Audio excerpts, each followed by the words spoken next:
دیکھیں، جب آپ کسی سے یہ ذکر کر رہے ہوتے ہیں اور آڈیو پر کسی کو پیغام دے رہے ہوتے ہیں اور ریفرنس دے رہے ہیں چیف منسٹر سندھ کا، جو ظاہر ہے ایک محترم شخص ہیں، تو آپ ایز مچ ایز پاسبل، میرا خیال ہے اس میں نے تقریباً تمام ورڈ لفظ بہ لفظ وہی کہا جو چیف منسٹر صاحب نے کہا تھا، اور انہوں نے یہ بتایا فرسٹ ٹائم، کیونکہ جب صبح ہمیں پتہ چلا تو obviously we were taken by surprise. تو میں سب سے پہلے تقریباً آپ کو کوئی کس ٹائم پتہ چلا؟ 7:30 تھوڑا 8 سا اس بجے کی ڈسکرپشن ہمارے دیکھنے والوں کے لیے آگاہی بھی ہو جائے گی اور رہنمائی بھی، جی، کنفیوژن بھی دور ہو جائے گی. آپ کو کب پتہ چلا کہ یہ واقعہ ہوا ہے؟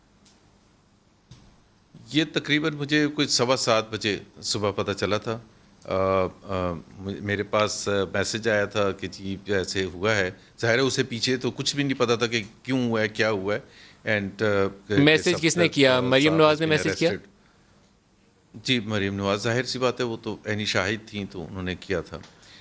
تو میں انہوں نے کیا پھر بتایا آپ کو؟ میں نے انہوں نے تو صرف یہ بتایا تھا کہ دے ہیو اریسٹڈ ہم، اور کوئی ڈیٹیلز ابھی نہیں بتائی تھیں، جو آپ چونکہ وہ ڈیٹیلز میں پوچھ رہے ہیں. تو میں نے اس وقت پھر سعید غنی صاحب کو فون کیا سب سے پہلے، اور سعید غنی نے تھوڑی دیر لی. اتنے میں ظاہر ہے I started to get ready, because obviously گھر میں بیٹھ کے تو نہیں کچھ کر سکتے تھے، because I wanted to find out کہ وہ کون سے تھانے میں لے کے گئے ہیں یا کیا ہے. تو پھر سعید غنی صاحب کا فون آ گیا، ان سے پتہ چل گیا کون سے تھانے میں. ابھی صرف یہ ڈیٹیلز تھی. میں تھانے گیا، عزیز بھٹی تھانہ ہے یہاں پولیس اسٹیشن. تو ادھر گیا تو انہوں نے گیٹ بند کیا تھا، اور پھر میں نے چیف منسٹر کو ایک آدھ دفعہ ٹرائی کیا. چیف منسٹر کا پھر فون آ گیا ادھر ہی جب میں باہر تھا، اور ہمیں اندر جانے کا اجازت نہیں دے رہے تھے وہ. میں نے سعید غنی صاحب سے بھی کہا کہ یار کم سے کم ان کو پولیس والوں کو کہیں کہ مجھے اندر تو جانے دیں، اور کچھ نہیں تو ایز اے فارمر گورنر.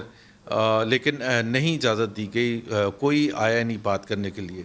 وہ اور بات ہے کہ وہ وہاں میں نے تھوڑا سا وہ بھی کیا تھا، ریاکٹ بھی کیا تھا. اور پھر وہ جب آپ لوگ پوچھتے ہیں نا کہ ہم اتنے بٹر کیوں ہیں، تو بٹر اس لیے ہوتے ہیں نا کہ ایک فارمر گورنر چیف ایک منسٹر